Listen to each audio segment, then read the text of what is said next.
Após o sucesso do Batman Begins, a Warner estava pronta para fazer a sequência do longa com a mesma equipe criativa. Contudo, mal sabia ela que ao dar controle total do universo do Batman para o Nolan, o diretor iria acabar criando o maior filme de super-herói já feito.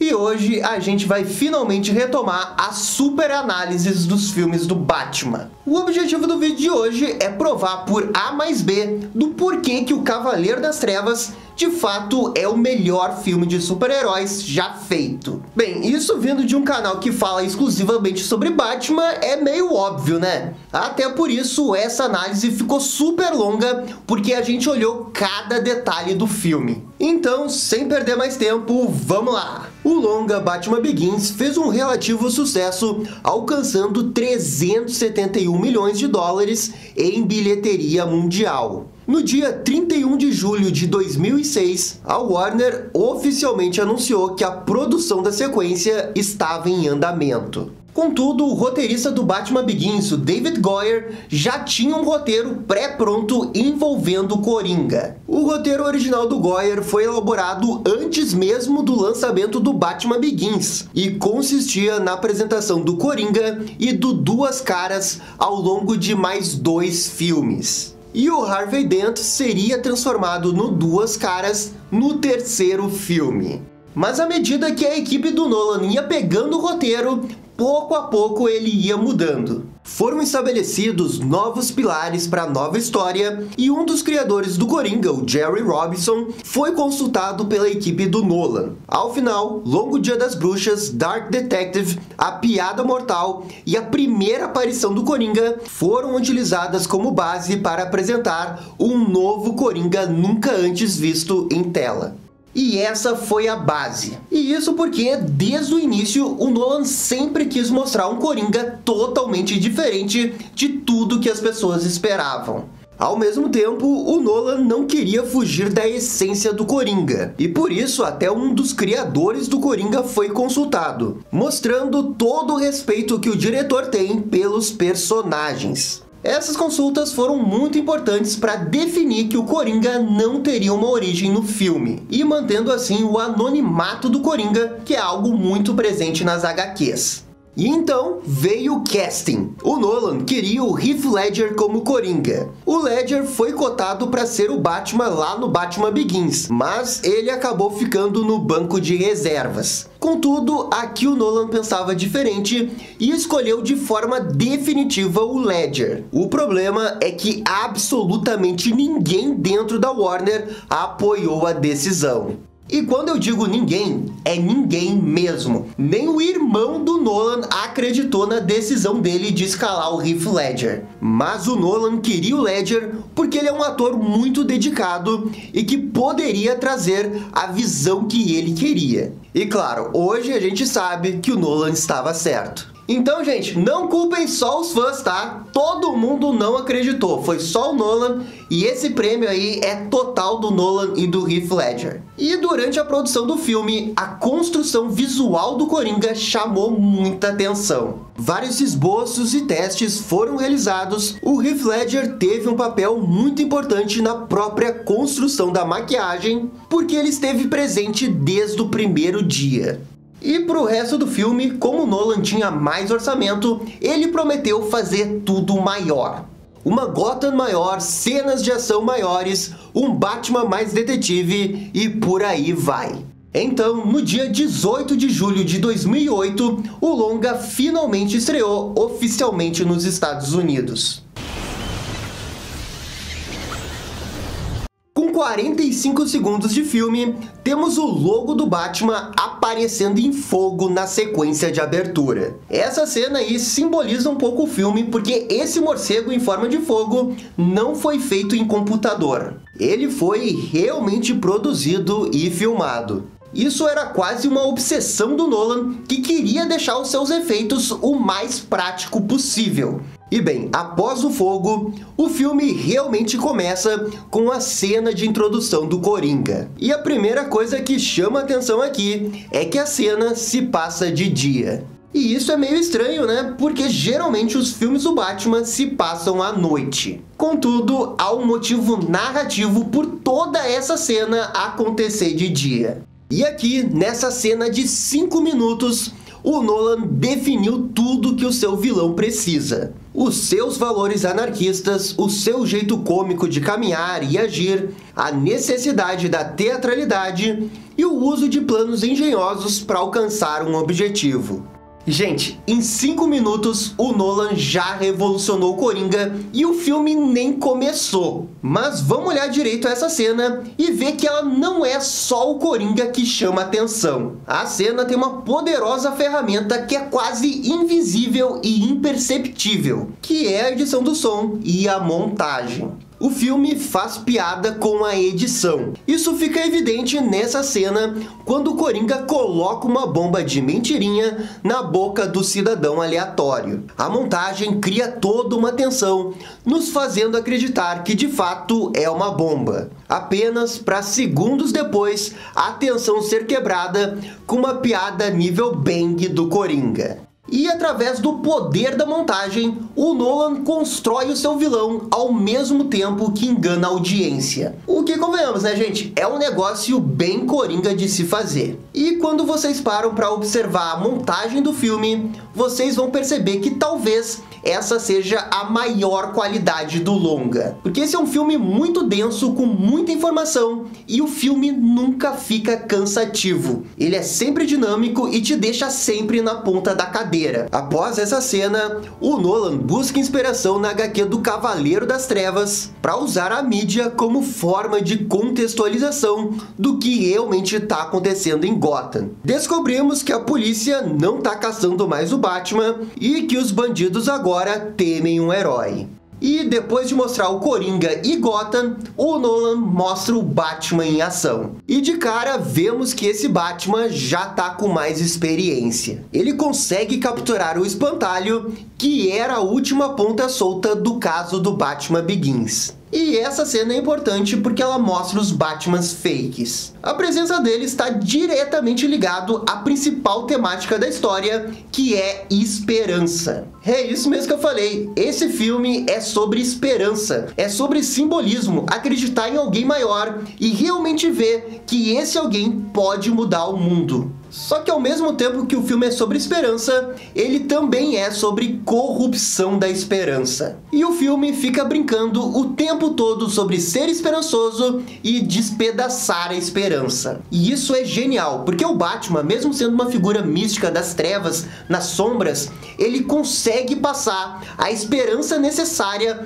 para a cidade aguentar. E é aí que vem o Cavaleiro Branco de Gotham, o Harvey Dent, para realmente ser o melhor do que o Batman pode ser e o melhor que a cidade pode esperar de uma pessoa. Mas aí vem o Coringa que corrompe a esperança e coloca ela de cabeça para baixo. Mas é isso que a gente vai ver ao longo da análise. Outra coisa que merece destaque nessa cena é que as lutas evoluíram em comparação ao Batman Begins. E aqui não tem mais aquele negócio de câmera com zoom, cortes rápidos, que não dá para entender nada. Obrigado! Temos agora planos mais médios, onde podemos ver melhor o que o Batman tá fazendo durante as lutas. Mas nem tudo é perfeito ainda. E também temos esse momento do Batman loucão.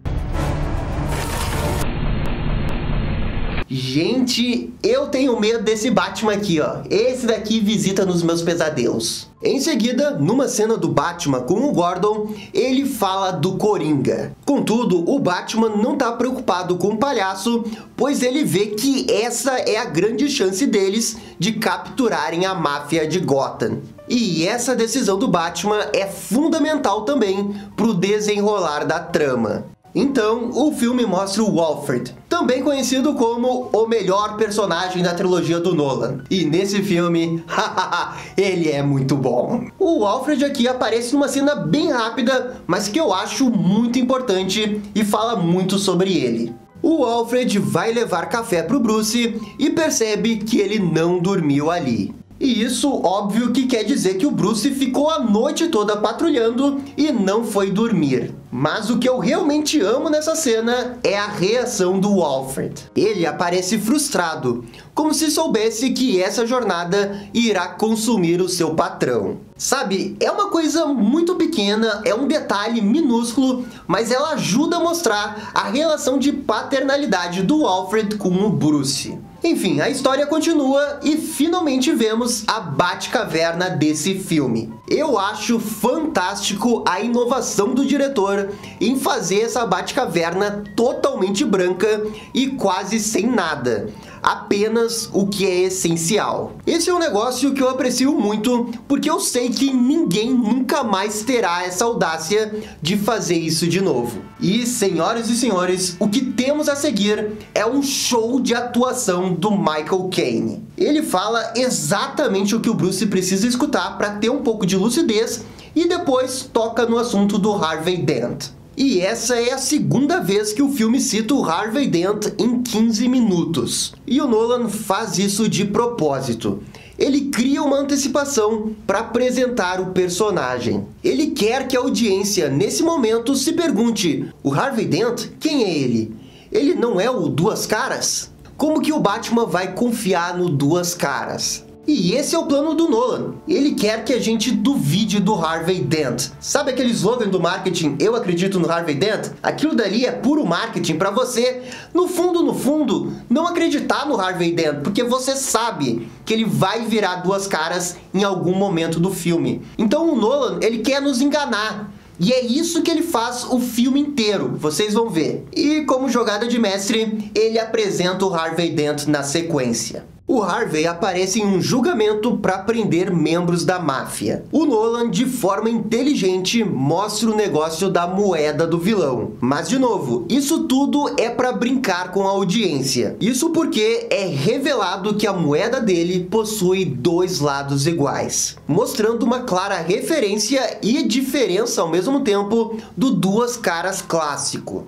E essa cena aí é uma desconstrução fantástica do Harvey Dent. Primeiro, porque de forma rápida e eficiente, ele mostra que o Duas Caras dele não tá ligado naquele negócio de destino, que era uma coisa muito forte no Duas Caras do Batman Forever, que até então era a única coisa que a audiência tinha para comparar o Duas Caras com esse Duas Caras. E o Nolan também não para por aí. Essa cena toda do tribunal faz uma alusão direta à origem do Duas Caras nas HQs. Nas HQs, o Duas Caras é criado nesse tribunal com um mafioso jogando ácido na cara dele. Só que aqui o mafioso aponta uma arma e o Harvey se defende e sai ileso. E daí, mais ou menos na marca dos 20 minutos, o filme nos presenteia com outra cena genial. Eu já perdi as contas de quantas cenas geniais teve em 20 minutos. Eu tô falando da cena do jantar com a Rachel. A Rachel e o Harvey estão num restaurante chique quando aparece o Bruce com uma bailarina famosa. E como eles são da High Society de Gotham, eles obviamente vão falar sobre o Batman. E aqui acontece um negócio surpreendente. O Harvey Dent apoia as ações do Batman. E ao ver o Harvey discursar, o Bruce percebe que ele é exatamente o que Gotham merece. E no seu discurso, o Harvey solta essa pérola: ou você morre herói, ou vive o bastante para ver você mesmo virar vilão. Só de escutar eu já fico arrepiado. E o melhor de tudo é que essa frase aí, de certa forma, rima com toda a trilogia do Cavaleiro das Trevas. Mas esse é um assunto pro vídeo do Cavaleiro das Trevas Ressurge. E, gente, vocês sabem qual que é a cena que vem depois dessa cena do jantar? É a cena do truque do lápis do Coringa. A cena do lápis todos vocês conhecem e ela é sensacional, pois não precisa mostrar uma violência extrema nem nada. Ela funciona de forma perfeita do jeito que foi filmada aqui e impõe o respeito e o perigo do Coringa em relação aos mafiosos. O Coringão aqui fala algumas verdades sobre o Batman e o efeito que ele tem sobre a cidade. E a atuação do Heath Ledger é um negócio que não é desse mundo. É muito, muito bom. E detalhe para essa fuga do Coringa da sala, com tom engraçado, enquanto ele fica segurando a cordinha de um colete lotado de bombas. E depois da cena do lápis, vem outra cena que é maravilhosa, que envolve o Batman, o Harvey Dent e o comissário Gordon no topo da delegacia de polícia. O trio se reúne no topo da delegacia e a história faz alusão direta ao longo Dia das Bruxas. Nessa HQ é onde vemos o trio realmente atuando junto e fazendo a diferença em Gotham. E enquanto os heróis fazem os seus planos, o Coringa também faz o dele. Ele executa um monte de coisa, mata o mafioso para conseguir chegar no topo da cadeia alimentar da máfia. Ele engana um dos mafiosos e temos a primeira cena sobre a origem da cicatriz dele. E o que eu amo nessa cena é como que o Coringa de fato nos engana, ao mesmo tempo que faz referência à piada mortal. Porque quando a gente vê pela primeira vez, a gente não duvida dele. A gente meio que acredita na história dele. O Coringa tá enganando o mafioso e tá nos enganando também. E olha o Nolan fazendo a magia da enganação de novo. E a gente acaba meio que comprando essa história até que ele conta de novo a história da cicatriz lá com a Rachel depois. Mas nesse intervalo de tempo entre uma cena e outra, simplesmente não há por que duvidar do Coringa. E a gente meio que acredita que essa história pode ser real. Lá na China, o Batman executa o seu plano para extraditar o chinês. E a cena aqui é filmada magistralmente, com o Batman no topo dos prédios de Hong Kong sem nenhum efeito especial. O Batman extradita o chinês numa cena espetacular, leva ele para Gotham e lá a polícia e o Harvey Dent ajudam a prender ele e metade da máfia de Gotham. E, gente, aqui a gente tá mais ou menos na marca de 40 minutos do filme, e até agora é um filme excelente, no mesmo nível do Batman Begins. Contudo, quando o Batman volta pra Gotham, o Coringa começa a tomar conta da cidade e o filme vai pra um outro patamar. O filme tá mais ou menos nesse nível e daí depois, pum, vai pra um nível poderoso chefão, assim, ó, 10 de 10. E é aqui que o Coringa começa a controlar Gotham. Espalhem por aí que contratamos o palhaço. Foi tudo calculado pelo Coringa. O Batman subestimou o Coringa desde o início e no final ele pagou pra ver e o que ele viu não foi nada bom. Então, de certa forma, o Batman tava cego pelo Coringa. Cego como um morcego. Ha! Achou ruim essa piada? Pois é, ela tava no Batman Forever. Um dia a gente fala desse filme. Numa conversa entre o prefeito e o Harvey, do nada surge um Batman morto na janela deles. E ele tem uma cartinha do Coringa. Esse é um dos Batmans fakes que apareceram antes do filme. Na cobertura do Bruce, ele e o Alfred estão conversando sobre a festa quando a televisão exibe uma fita do Coringa. E no vídeo, que é uma das melhores cenas do filme, o Coringa mata esse Batman fake. Eu amo demais essa cena por vários motivos. Por fazer referência à primeira aparição do Coringa, quando ele utilizava o rádio para falar dos crimes dele. E 2, é a reação do Batman ao ver a tal da fita. Gente, ele é o fucking Batman. Ele tem $1 bilhão à disposição, o Batcomputador, a Batcaverna, o Alfred, o Lucius Fox. Ele tem um monte de coisa à sua disposição, mas ele ficou sabendo da fita através da televisão. Nem o Batman conseguia prever o que o Coringa iria fazer. E nesse momento, ele é apenas mais um presenciando o caos que ele está fazendo. E pulamos agora para uma festa que o Bruce tá dando para ajudar o Harvey. E lá ele faz um discurso muito otimista sobre o Harvey. E o legal do discurso é que não é um discurso sobre o Harvey, é um discurso sobre a outra persona do Bruce, o Batman. O Bruce entende que se o Harvey virar herói, a Rachel poderá cumprir aquela promessa dela de ficar com ele, já que o Batman não seria mais preciso para Gotham. E aqui o Nolan faz um negócio que não é muito comum, que é a concepção do Batman aceitar que completou a sua missão e de deixar o manto. Esse é o primeiro vislumbre que o Nolan coloca isso na história e é algo que vai ser visto bem depois. Em paralelo a isso, ficamos sabendo que o Coringa vai matar a juíza, o comissário Loeb e o Harvey Dent. E vocês lembram quando eu falei que a montagem desse filme é tudo? Na cena seguinte, acontece o melhor exemplo dessa edição e do porquê esse filme merecia ter ganho o Oscar. O Nolan faz 3 narrativas ao mesmo tempo. A da juíza, o do Loeb e o do Harvey. E fica intercalando entre elas enquanto que a música vai escalando. O Coringa mata a juíza de forma cômica e depois mata o Loeb envenenado.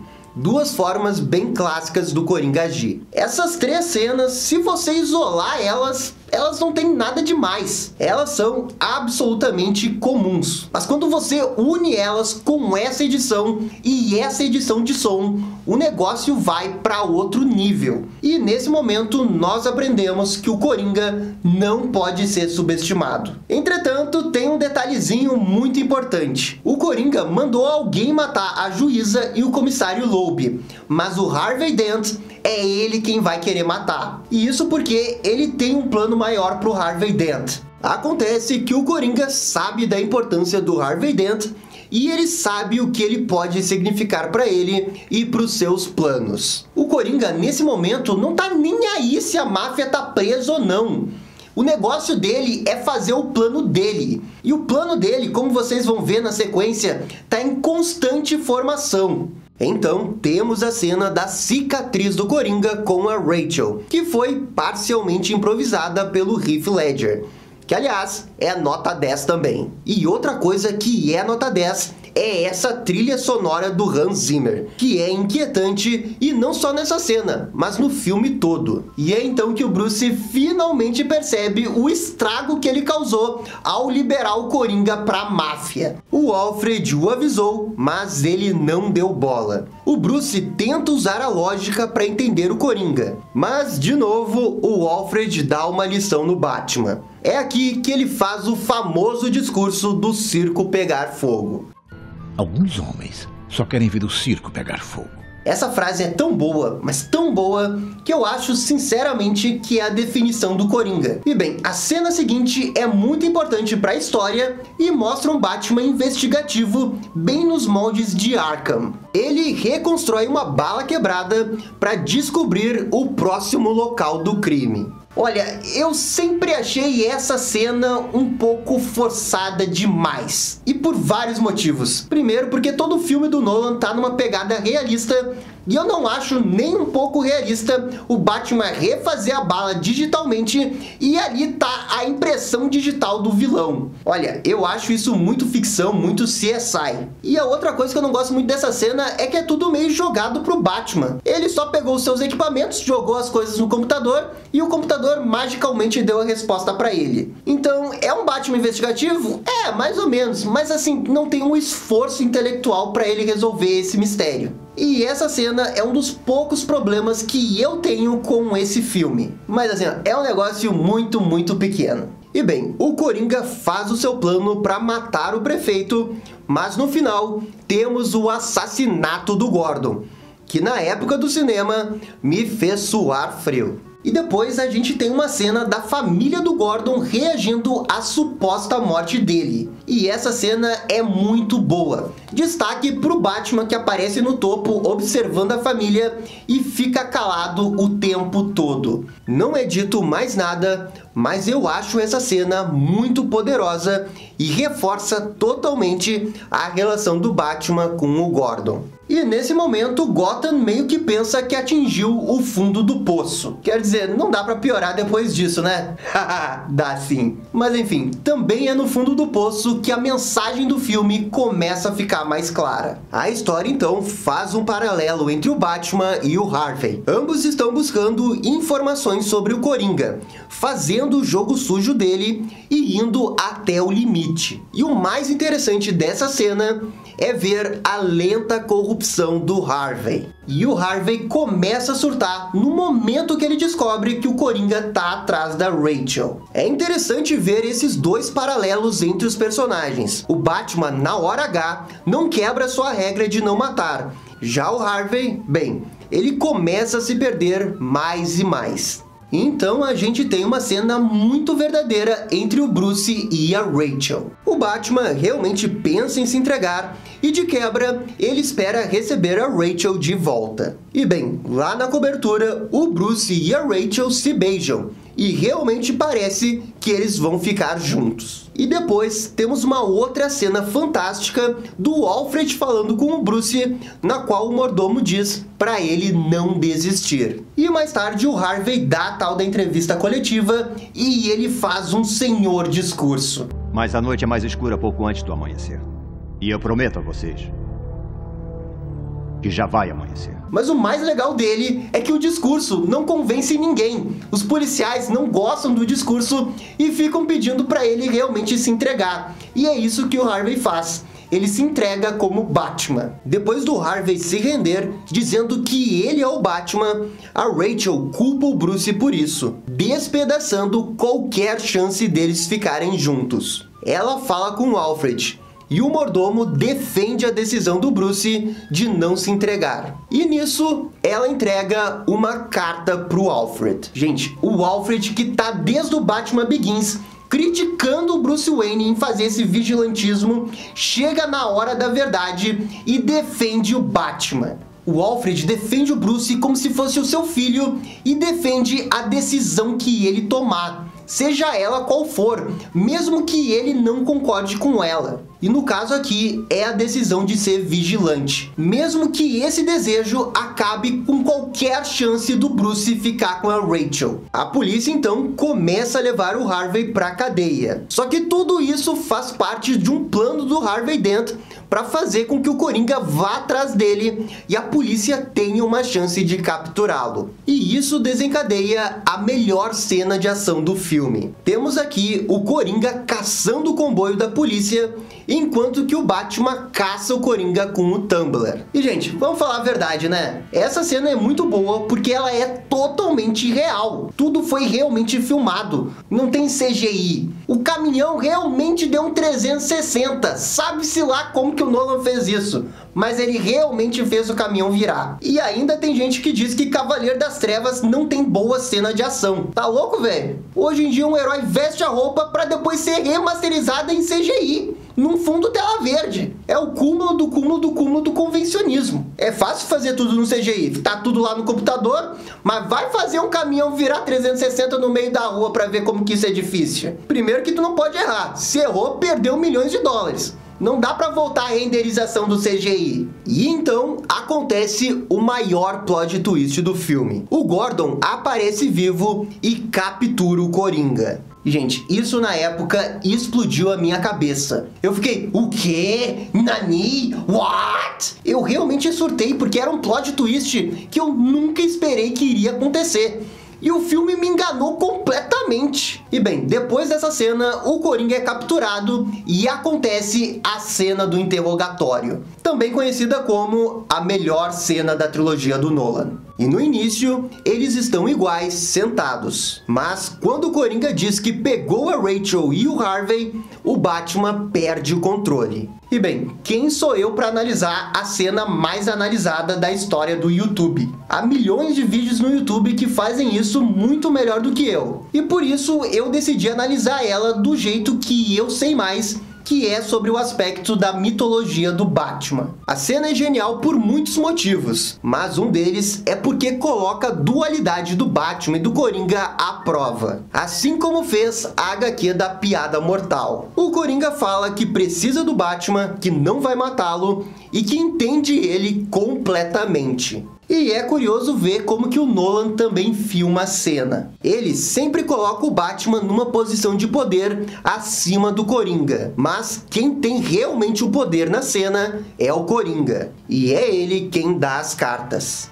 Eu simplesmente amo quando o Coringa fala que no fundo ele e o Batman não são tão diferentes assim. E nesse momento a gente até questiona se ele realmente não tá certo, porque hoje a polícia precisa dele, e depois amanhã? E de fato isso é quase uma premonição do que iria acontecer no final do filme. E por fim, o Coringa fala da regra de não matar o Batman. Ele tá disposto a fazer de tudo para que o Batman quebre ela. O Coringa então fala os endereços onde estão Rachel e Harvey Dent pro Batman. O Batman vai atrás da Rachel e o Gordon do Harvey. E nisso, o filme corta pro casal, que pode falar entre si por um telefone. É uma cena trágica pro Harvey, pois ele tem a chance de falar com a Rachel, mas não pode fazer nada. E bem, aí veio uma genialidade do filme. O Coringa inverteu de propósito os endereços. Ele sabia que o Batman iria atrás da Rachel. E quando o Batman chega no armazém, a voz do Harvey é devastadora. Não! Não, eu não! Por que veio atrás de mim? O Batman salva o Harvey, mas parte da explosão atinge o seu rosto. Já a polícia não consegue salvar a Rachel, que acaba morrendo. Enquanto isso, o Coringa sai da delegacia naquela cena antológica dele dirigindo o carro e com a cabeça para fora, tal qual um cachorro louco faria. Quando a gente descobre que o Batman não foi salvar a Rachel e sim o Harvey, nós fomos enganados, o Gordon foi enganado, o Batman foi enganado, enfim, todo mundo foi enganado pelo Coringa. E o mais genial é que o Coringa tinha dado dicas que poderia inverter os endereços, mas os personagens ignoraram as dicas e tentaram confiar no Coringa. O negócio é outro nível de genialidade, e quando o Harvey pira, a gente entende por que ele pira. Na sequência, o Bruce fala com o Alfred, lamenta a morte da Rachel e se sente culpado por ela. Então, ele revela para o Alfred que ela iria ficar com ele. Nesse momento, o Alfred já leu a carta da Rachel que dizia que ela não iria ficar com o Bruce. E é então que o Alfred percebe que se ele contar toda a verdade para o Bruce, isso iria destruí-lo. E por isso, ele não conta nada sobre a carta. Já falei que o Alfred é o melhor personagem da trilogia? Temos aqui uma cena muito boa do Harvey Dent com o Gordon e a câmera fazendo um excelente trabalho para criar um build-up da revelação do rosto do vilão. E depois tem a famosa cena do Coringa botando fogo no dinheiro da máfia. De novo, nada prova melhor o jeito de agir do Coringa do que uma pilha de dinheiro queimada atrás dele. E nesse momento, o Coringa assume o controle total da máfia. E eu acho que agora eu posso finalmente falar do Sr. Reese. O Sr. Reese é um funcionário das empresas Wayne que apareceu antes e descobriu que o Batman é o Bruce Wayne. Contudo, ele tentou subornar o Lucius Fox, que dá uma bela resposta para ele. E daí o Sr. Reese, sabendo quem é o Batman, decide ajudar a cidade, revelando quem que ele é para um programa de TV. Mas é claro que isso daí dá problema. O Coringa liga para a emissora e fala que vai explodir um hospital se alguém não matar o Sr. Reese antes. Isso causa um alvoroço na cidade. E o ponto do Coringa sobre a sociedade se auto-implodir começa aqui. Uma parte da população começa a ir junto contra a outra, assim como o Coringa falou lá no interrogatório. Enquanto isso, os hospitais estão sendo evacuados. E é nesse momento que acontece a antológica cena do Coringa enfermeira falando com o Duas Caras. Oi. O Coringa fala um monólogo sobre anarquia e caos que é sensacional e totalmente atemporal. E ele faz isso com um propósito que é corromper o Harvey Dent. E esse ar mais filosófico do Coringa aqui, mais anarquista, é o que realmente separa ele do Coringa das HQs. Muito embora, essencialmente, no cerne, as coisas ainda sejam as mesmas. E bem, depois de fazer a cabeça do Duas Caras, passaram um alquinho nas mãos, provando que esse filme realmente estava à frente do seu tempo, o Coringa explode o hospital de Gotham numa das cenas mais antológicas do cinema. E é aqui que começa o terceiro ato do filme. É nesse momento que o Cavaleiro Branco de Gotham cai. E eu simplesmente amo toda a transformação de Harvey Dent até a corrupção total de Duas Caras. E nisso, duas barcas são evacuadas da cidade. E tudo isso devido a mais um plano do Coringa ameaçando Gotham. A questão é que ambos os barcos estão cheios de explosivos. O Coringa aqui faz um negócio que eu acho muito top. Ele dá os detonadores de cada barco para a tripulação, só que trocado. E ele explica pelo alto-falante quem tá no outro barco e vice-versa e quais são as consequências de suas ações. E isso cria toda uma discussão dentro dos barcos se eles devem explodir o outro barco ou não. E lembrando que um dos barcos barco está cheio de criminosos, enquanto que o outro, teoricamente, só tem pessoa de bem. O que deixa tudo muito nebuloso. E é exatamente isso que o Coringa quer fazer. Depois, o Batman rastreia a localização do Coringa, utilizando um gadget do Lucius Fox aprimorado e que deixa ele com os olhinhos brancos. E dentro do prédio onde o Coringa tá, há reféns e bandidos. O Batman consegue salvar eles numa cena muito criativa envolvendo policiais e criminosos. E aqui temos finalmente o confronto final com o Coringa. Mas bem, o foco agora é o confronto final entre o Coringa e o Batman. E gente, ele não decepciona. E com direito até uma referência à morte em família com um pé de cabra. O confronto entre os dois é físico,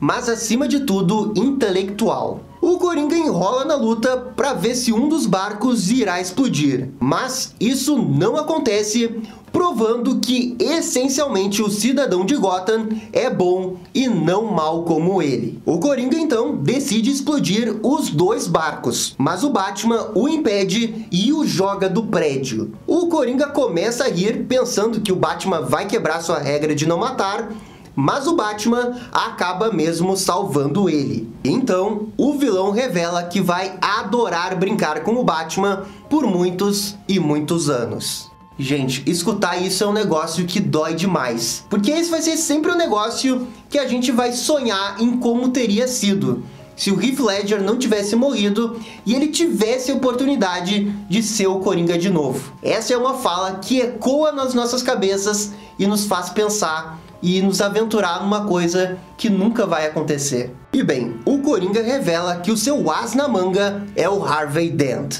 Ele corrompeu o Cavaleiro Branco de Gotham e o levou até algo muito pior que eles. E aqui, indiretamente no seu discurso, o Coringa faz uma alusão à piada mortal. A outra genialidade dessa cena é como que o Nolan comunica visualmente a diferença de visão de mundos do Batman e do Coringa. E percebam aqui como que a câmera gira ao passo que o Coringa começa a falar com o Batman. Ele fica totalmente de ponta cabeça e o Nolan não faz isso só porque é maneiro, mas sim porque de forma metafórica a gente pode ver como que o Coringa desse universo enxerga o mundo. E depois de resolver o problema do Coringa, o filme foca na resolução do problema do Duas Caras, o que de certa forma é outra das enganações do filme, que quando entramos no cinema, provavelmente pensamos que o confronto final do filme seria do Batman com o Coringa,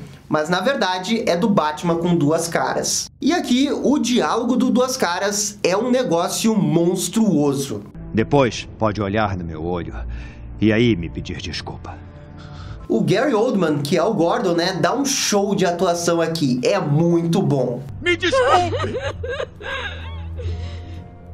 Por tudo que eu fiz! O Batman aparece ali para termos o desfecho da parceria dos três, iniciada lá atrás no filme. Achou que podíamos ser homens decentes num tempo indecente? O Harvey, que teoricamente era esse símbolo incorruptível e de esperança, no final foi corrompido. O Coringa venceu. O ciclo do filme sobre esperança versus corrupção da esperança chega no fim. O Batman se joga junto com o vilão e os dois caem. E aqui acontece a resolução do filme. O Batman sobrevive à queda, mas o Harvey não. De certa forma, os heróis perdem aqui, mas o filme é sobre a esperança versus a corrupção da esperança. E mesmo com a esperança totalmente corrompida, os heróis, de alguma forma, conseguiram encontrar um jeito de tentar trazer esperança. E eles encontraram esse jeito através de uma mentira. O Batman, então, decide colocar todos os assassinatos no seu ombro e livrar o Harvey Dent deles. E essa mentira efetivamente transforma o Batman num criminoso. O Batman, então, não tem outra opção senão fugir da polícia. O Gordon meio que não concorda com isso,